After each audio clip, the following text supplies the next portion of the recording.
Anissa, gadis muda yang tinggal di desa terpencil, menjalani kehidupan yang dipenuhi keajaiban alam. Setiap pagi dia terbangun oleh nyanyian burung dan sinar matahari yang memeluk hamparan sawah. Meskipun jauh dari gemerlap kota dan teknologi modern, desa itu menjadi saksi kehidupannya yang penuh warna. Anissa terlibat dalam kegiatan sehari-hari desa, menanam padi, menggembalakan ternak, dan berinteraksi dengan warga setempat. Pada malam hari, langit desa dipenuhi oleh gemerlap bintang, menjadi tontonan alam yang tak terlupakan bagi Anissa. Meskipun minim teknologi, kehidupan Anissa diberkahi dengan kekayaan tradisi dan nilai-nilai luhur.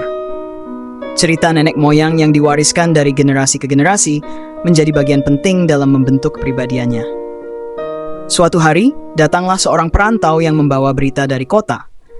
Cerita tentang teknologi canggih dan perubahan di luar sana membuat Anissa penasaran, namun dia memilih untuk tetap setia pada akar-akar desanya. Meski terpencil, Anissa menemukan kebahagiaan dalam kesederhanaan hidup dan kebersamaan dengan warga desa. Dalam perjalanannya, Anissa belajar bahwa kehidupan tak selalu tentang kemajuan teknologi, melainkan juga tentang keberlanjutan, kearifan lokal, dan cinta terhadap alam. Desa terpencil tempat Anissa tumbuh dewasa menjadi bagian tak terpisahkan dari jiwanya, dan dia menyadari bahwa kekayaan sejati ada dalam kehidupan sederhana yang penuh makna. Di balik keindahan alam dan kesuburan tanah di desa Anissa, menyimpan rahasia-rahasia mistis yang dilestarikan oleh para sesepuh. Mitos-mitos itu memberikan warna magis pada kehidupan sehari-hari di desa, menghantarkan mereka ke alam gaib yang tetap terjaga. Salah satu mitos yang paling dikenal adalah tentang hutan larangan. Konon, di tengah hutan yang lebat itu terdapat makhluk halus yang menjaga keseimbangan alam desa. Warga desa meyakini bahwa menyentuh batas hutan itu dapat membawa malapetaka, dan hanya para dukun yang berani memasukinya untuk berkomunikasi dengan makhluk-makhluk gaib. Anissa, dengan rasa ingin tahunya yang besar, mencari tahu lebih banyak tentang mitos-mitos ini. Dia mendekati para sesepuh dan mencurahkan waktu untuk mendengarkan cerita mereka.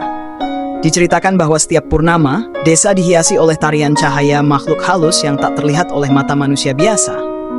Selain itu, di malam bulan purnama tertentu, warga desa meyakini bahwa arwah nenek moyang mereka berkumpul di sebuah batu besar yang diyakini memiliki kekuatan spiritual. Anissa memutuskan untuk mengalami sendiri pengalaman tersebut dan merasakan kehadiran roh leluhurnya. Namun, dengan semua keajaiban tersebut, masyarakat desa juga memegang teguh aturan-aturan mistis untuk menjaga keseimbangan. Mereka berpegang pada keyakinan bahwa keberanian Anissa untuk menggali lebih dalam tentang mitos-mitos ini membawa harapan baru dan perlindungan bagi desa mereka. Seiring waktu, Anissa menjadi pilar dalam melestarikan warisan mistis desanya, membantu menyebarkan nilai-nilai itu kepada generasi muda. Dengan begitu, desa Anissa tetap terhubung dengan akar-akar spiritualnya, menciptakan harmoni antara dunia nyata dan dunia gaib yang menyelimuti kehidupan mereka. Anissa semakin lama semakin tergila-gila pada keajaiban mistis desanya. Ketertarikannya pada ilmu sihir dan ilmu gaib semakin berkembang seiring waktu. Ia mulai mendalami buku-buku kuno dan mencari bimbingan dari para sesepuh yang memiliki pengetahuan mendalam tentang dunia gaib. Dengan tekunnya belajar, Anissa akhirnya menjadi mahir dalam ilmu sihir dan ilmu gaib. Dia memahami ritus-ritus kuno dan mampu berkomunikasi dengan makhluk halus yang mendiami desa. Keterampilan barunya ini membuatnya dihormati oleh warga desa, dan mereka datang padanya untuk mencari nasihat atau bantuan dalam hal-hal yang berkaitan dengan spiritual. Anissa juga menggunakan keahliannya untuk menjaga keseimbangan alam desa. Ketika terjadi musim kemarau atau wabah penyakit, ia menggunakan ilmu gaibnya untuk memohon pertolongan kepada kekuatan alam. Desa Anissa menjadi tempat perlindungan spiritual, dan warga desa semakin menghargai perannya sebagai penjaga keharmonisan antara dunia nyata dan dunia mistis. Namun, dengan kekuatan itu datang tanggung jawab besar. Anissa harus memastikan bahwa keahliannya tidak disalahgunakan atau membahayakan desa. Dia belajar menjaga keseimbangan antara kekuatan gaib dan kehidupan sehari-hari, membuktikan bahwa ilmu mistis yang dimilikinya dapat digunakan untuk kebaikan. Dalam perjalanannya sebagai ahli ilmu sihir, Anissa juga mendapati bahwa dengan kebijaksanaan dan hati yang tulus, kekuatan mistis dapat menjadi sumber kebaikan bagi masyarakatnya. Ia terus tumbuh sebagai pemimpin spiritual, membimbing warga desa menuju kedamaian dan harmoni dengan alam, serta makhluk-makhluk gaib yang mendampingi mereka. Saat seseorang datang meminta bantuan ke rumah Anissa, terkuaklah sisi serakah yang telah tumbuh bersamanya seiring waktu. Anissa, yang kini memiliki keahlian dalam ilmu sihir dan ilmu goib, melihat peluang untuk memperoleh keuntungan pribadi dari situasi tersebut. Meskipun pada awalnya ia berpura-pura membantu dengan baik, dalam hatinya, niatnya telah tercemar oleh keinginan akan kekayaan dan kekuasaan. Anissa menyelesaikan tugasnya dengan menggunakan ilmu-ilmu terlarang, mengirimkan guna-guna kepada saudara yang dimaksud. Namun dampaknya tidak hanya terasa oleh saudara itu sendiri, melainkan juga oleh desa dan alam sekitarnya. Keberimbangan yang selama ini dijaga oleh Anissa mulai terguncang, dan tanda-tanda ketidakharmonisan mulai muncul di desa tercintanya. Seiring berjalannya waktu, warga desa mulai menyadari perubahan dalam sikap Anissa. Mereka merasa adanya ketidaksetaraan dalam pelayanan spiritual yang diberikan oleh Anissa, dan ketidakharmonisan mulai merasuki kehidupan sehari-hari mereka. Desa yang dulunya damai dan penuh keajaiban, kini terombang-ambing oleh kekuatan gelap yang dilepaskan oleh tindakan serakah Anissa. Ketika dampak buruk dari tindakannya semakin jelas, Anissa harus menghadapi kenyataan bahwa keinginannya untuk kekayaan telah membawa dampak negatif bagi desa dan lingkungannya. Ini menjadi panggilan untuk Anissa untuk merenung dan mencari keseimbangan kembali, memulihkan keharmonisan yang telah hilang, dan menempatkan nilai-nilai spiritual di atas nafsu pribadi. Sebuah perjalanan panjang penuh penyesalan menanti Anissa, yang harus memutuskan apakah ia akan terus terbuai oleh serakahnya, atau kembali kepada akar-akar kebijaksanaan yang pernah dia pelajari dari warisan mistis desa. Ketidakmampuan Anissa untuk menyadari sifat serakahnya telah menciptakan ketegangan di desa. Warga desa yang merasakan dampak negatif dari tindakannya mulai merasa resah dan tidak nyaman. Kepergian warga satu persatu menjadi nyata, menjauhi Anissa yang mereka dulu hargai sebagai pemimpin spiritual.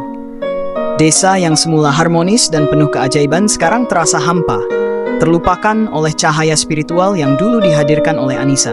Warga desa mulai mencari perlindungan dan petunjuk spiritual dari sumber lain, meninggalkan Anissa yang tenggelam dalam keinginannya yang tidak terkendali. Anissa, dalam ketidakmampuannya mengendalikan nafsu serakah, merasa semakin terisolasi. Kesepiannya menciptakan pertanyaan dalam hatinya, dan ia mulai menyadari bahwa kehilangan dukungan dan kepercayaan warga desa adalah harga yang mahal untuk dibayar atas ketamakannya. Pada suatu malam, ketika langit gelap dan hening, Anissa duduk sendiri di tengah desa yang sepi. Keheningan malam menjadi cermin dari kekosongan yang ia ciptakan dalam kehidupan desa. Anissa merenung, menyadari bahwa perubahan perlu dimulai dari dirinya sendiri. Apakah Anissa akan menemukan jalan untuk mengatasi sifat serakahnya dan memperbaiki hubungannya dengan warga desa? Atau apakah ia akan terus tenggelam dalam kegelapan yang diciptakannya sendiri? Hanya waktu yang akan menjawab pertanyaan ini. Sementara desa Anissa menantikan pembaharuan dapat mengembalikan kehidupan spiritual dan harmonis mereka. Tindakan Anissa yang menyetujui permintaan Adi untuk mengirimkan santet menciptakan gelombang kegelapan di desa. Dampak negatif dari keputusannya terasa tidak hanya oleh Adi dan keluarganya, tetapi juga oleh seluruh komunitas desa yang kini merasakan aura kegelisahan. Ketika berita kematian saudara Adi menyebar, warga desa semakin merasa terancam dan terpisah. Mereka mulai mencari jawaban tentang asal-usul peristiwa tragis ini. Dan mata mereka tertuju pada Anissa yang sebelumnya dianggap sebagai pemimpin spiritual mereka. Desa yang sudah resah menjadi semakin kacau, dan kepercayaan warga desa kepada Anissa benar-benar runtuh. Dalam hati Anissa merasa beban kesalahan dan penyesalan yang begitu besar, menyadari bahwa keputusannya telah membawa malapetaka kepada sesama manusia. Saat kesalahan Anissa terungkap, warga desa dengan tegas menolaknya, menjauhkan diri dari kehadirannya yang dulu dihormati. Anissa yang dulunya pemimpin spiritual, kini diasingkan oleh masyarakat yang merasa dikhianati oleh kegelapan yang diakibatkannya. Adi sendiri, setelah mendapatkan apa yang diinginkannya, merasakan beban moral yang mendalam. Meski mungkin awalnya puas dengan balas dendamnya, ia sekarang harus menghadapi konsekuensi dari tindakan jahat yang dilakukan bersama Anissa. Peristiwa ini menggambarkan bagaimana keputusan yang diambil dengan niat serakah dan tidak mempertimbangkan dampak moral dapat merusak kehidupan banyak orang. Anissa, yang dulunya penuh dengan kebijaksanaan spiritual, kini harus menghadapi konsekuensi tragis dari perbuatannya dan mencari jalan untuk memperbaiki kerusakan yang telah ia sebabkan. Istri saudara Adi yang berduka ingin mengembalikan santet kepada Anissa, menciptakan ketegangan baru dalam hidup Anissa. Anissa, meskipun telah terjerat dalam hawa gelap dan kesalahan yang dia perbuat, merasakan panggilan hati untuk memperbaiki kesalahannya dan melawan kegelapan yang telah mencengkeramnya. Dengan tekad bulat, Anissa menerima santet yang dikembalikan dengan penuh penyesalan. Dia menyadari bahwa keputusannya telah menciptakan penderitaan dan kehilangan yang tidak bisa kembali. Namun, Anissa memilih untuk tidak menyerah pada gelombang kegelapan itu. Ia mulai mencari cara untuk membatalkan efek santet dan membersihkan dirinya dari dosa yang telah dilakukannya. Anissa memulai perjalanan rohaniah yang sulit, mencari petunjuk dan bimbingan spiritual untuk melawan kekuatan gelap yang menjeratnya. Dengan bantuan para sesepuh dan pengajar spiritual di luar desa, ia belajar tentang proses penyembuhan dan pembersihan spiritual yang mendalam. Sementara hawa gelap berusaha menyerang Anissa bertubi-tubi, tekad dan keberanian dalam hatinya terus berkobar. Ia memohon maaf pada alam dan roh leluhurnya, berkomitmen untuk merestorasi keharmonisan di desa dan menghadapi konsekuensi dari tindakannya. Perjuangan Anissa melawan hawa gelap ini bukan hanya untuk dirinya sendiri, tetapi juga untuk memulihkan keseimbangan dan kedamaian di desa yang telah tergoncang oleh peristiwa tragis ini. Meskipun jalannya penuh dengan rintangan dan pengorbanan, Anissa bertekad untuk menemukan cahaya di tengah kegelapan yang telah diciptakannya sendiri. Tragedi terakhir menerpa Anissa ketika seseorang yang sangat membencinya mengirimkan santet yang mengakibatkan Anissa jatuh sakit tak berdaya. Kekuatan gelap dari santet itu merasuki tubuh dan roh Anissa, membuat tak bisa berjalan dan melumpuhkan dirinya selama 10 hari yang penuh penderitaan. Warga desa yang mengetahui kondisi Anissa merasa terpukul, terutama karena mereka telah melihat upaya Anissa untuk memperbaiki segalanya. Mereka berduka atas kepergian pemimpin spiritual mereka, yang meskipun sempat tersesat dalam keserakahan, mencoba dengan sungguh-sungguh untuk memperbaiki kesalahannya. Pada akhirnya, Anissa meninggalkan dunia ini dengan beban penyesalan dan rasa kesalahan yang mendalam. Kepergian Anissa menciptakan kehampaan di desa, dan warga desa merenung tentang bagaimana peristiwa tragis ini dapat terjadi di tengah usaha pemulihan yang telah dilakukan Anissa. Kisah Anissa menjadi pengingat bagi mereka bahwa perbuatan jahat dan santet tidak hanya membawa penderitaan kepada orang lain, tetapi juga membawa konsekuensi bagi si pembuatnya. Desa yang pernah merasakan keajaiban dan harmoni sekarang harus mengatasi duka yang lebih dalam dan meninggalkan pelajaran berharga tentang nilai kebenaran, kebijaksanaan, dan kebaikan di antara kegelapan yang pernah menyelimuti mereka. Setelah kepergian Anissa, desa terdiam dalam kesepian yang menyusulnya. Hawa mencekam melingkupi desa, dan isu-isu kabar tentang rumah Anissa yang dulu digunakan sebagai tempat praktek ilmu goib mulai menyebar dengan cepat. Orang-orang di desa merasakan ketidaknyamanan yang tak terucapkan ketika melewati rumah tersebut. Rumah Anissa yang kini kosong dan tanpa penghuni menjadi pusat perhatian, dan banyak yang menyaksikan aktivitas yang aneh di sekitarnya. Benda-benda yang berjatuhan tanpa sebab yang jelas dan kesan angker membuat warga desa menghindari rumah itu. Mereka menciptakan kisah-kisah tentang arwah Anissa yang masih berkeliaran di sekitar rumahnya, menciptakan atmosfer yang semakin mencekam. Isu-isu ini menciptakan ketegangan di desa, dan warga mulai merasa bahwa ada kehadiran gaib yang mengganggu. Beberapa berani untuk mendekati rumah Anissa dengan hati-hati, tetapi ketika mereka melihat bahwa rumah itu benar-benar kosong, rasa ketakutan semakin menguat. Desa yang dulu penuh keajaiban dan keharmonisan, kini tenggelam dalam ketidakpastian dan ketakutan. Kisah-kisah tentang rumah Anissa yang dianggap angker menjadi pembicaraan utama, menciptakan aura misterius dan menambah kesedihan setelah kepergian Anissa.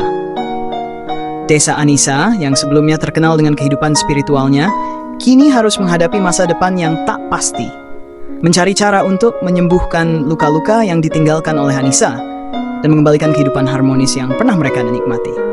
Keyakinan warga desa bahwa arwah Anissa masih bergentayangan di desa menciptakan atmosfer yang semakin mencekam.